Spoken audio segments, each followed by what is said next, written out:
Hello. Today we are going to have a quick and easy guide on how to start a fire in the rain. We have some nice dry birch wood right here with us today. First off, I'm going to tell you the three different types of components that we're going to be using to start our fire. With our one tool we will also be using is a Swiss bearded hatchet. So to start off, right here, we have the skin of the birch wood that we took off with this hatchet. This skin we will be using is the kindling. Birch wood skin is a very good kindling because it has oils similar to people's oils that come off the skin that has very flammable components in it, which makes it an excellent kindling. And then we have our tinder, which are these smaller pieces of wood that catch fire relatively easily and make it so you can have a little bit more fuel than kindling, but not as difficult to catch as the fuel that we have here. And then, as I just said, we have our birch wood right here, which is the foundation and the fuel of this fire. So let's get right to it. Now we are chopping the fuel into more tinder. Since we have a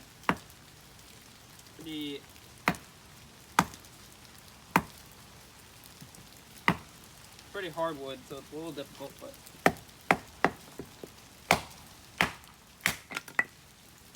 there we go. So now we got some too. So let's take this time to discuss the joys of surviving in the wilderness. Not only can it bring safety if you actually need to use these skills in the wilderness, it can also bring lots of just satisfaction of being able to do stuff on your own. It's a great trade in general to have because it's both functional and very enjoyable. Also trains your problem-solving skills. And it's quite difficult, as you can see right here. There we go. So yeah. Alright, so now we're just going to start making this fire because the rain's starting to pick up. We're going to have our foundation be right here. You always want to compact the dirt in the area where you're making the fire, just so you have a cleaner workspace.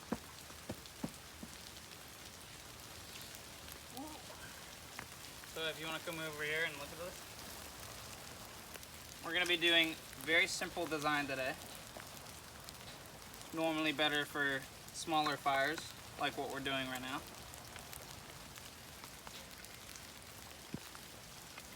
Is a type of Lincoln log campfire.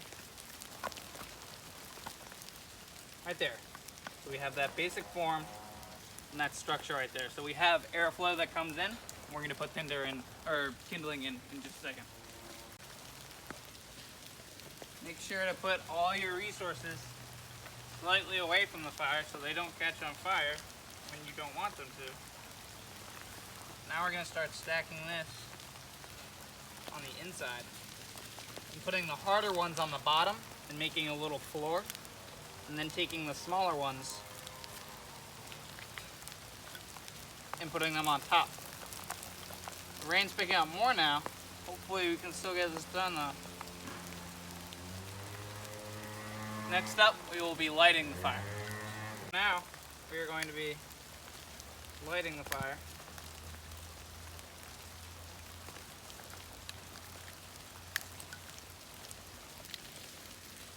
We're going to use this little guy to make sure that the rain doesn't put it out.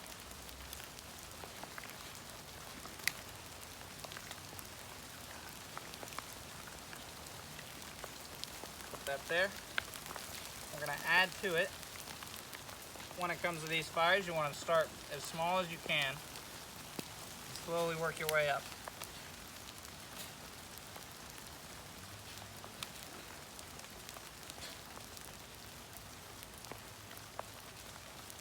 Starting a fire in the rain is very difficult, but it's also very rewarding.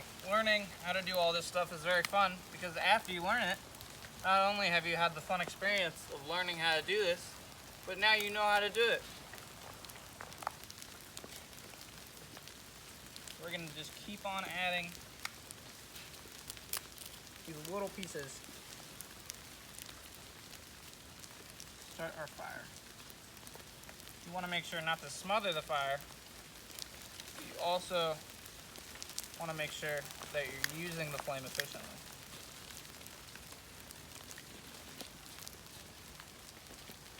So the goal for now is to get these pieces of wood to set on fire, which is the most difficult part of starting a fire, especially in the rain.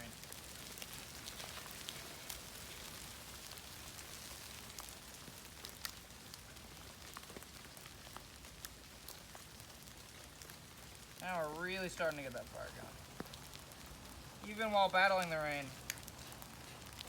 we can still do it.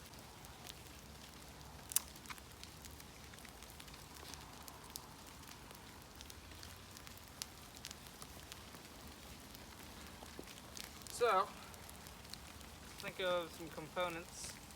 Let's just review what we did here today. The birch skin. That is what helped us start the fire in the first place. And then from there, we moved on to tinder. So it's from kindling to tinder. The tinder is slightly more substantial than the kindling because kindling catches on fire very quickly, but it also goes out very quickly.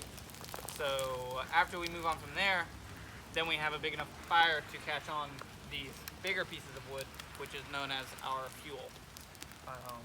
And all of this was done again with just one type of tree, the birch tree. So,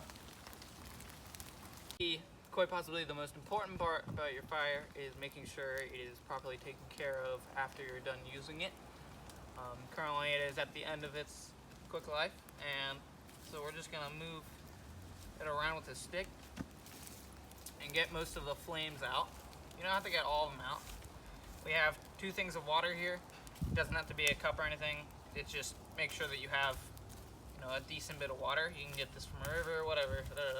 Now that that's out, you want to get it all, and also mix in some dirt in there and such. So make sure that, and this is also another reason to make sure your area is clean, because you don't want to, when you're doing this part, you don't want like a leaf to catch on fire and blow away, catch a forest on fire. So now that we've done that, we're just going to slowly, very slowly, get the hot spots out and really make sure you're getting all the fire out. Leave some more here.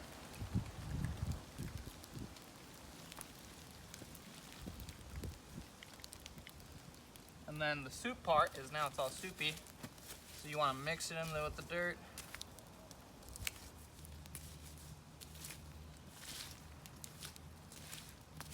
Really make sure it's out.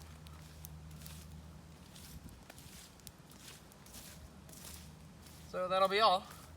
And of course, after, stick your finger in it, and you're good to go. Thanks for watching.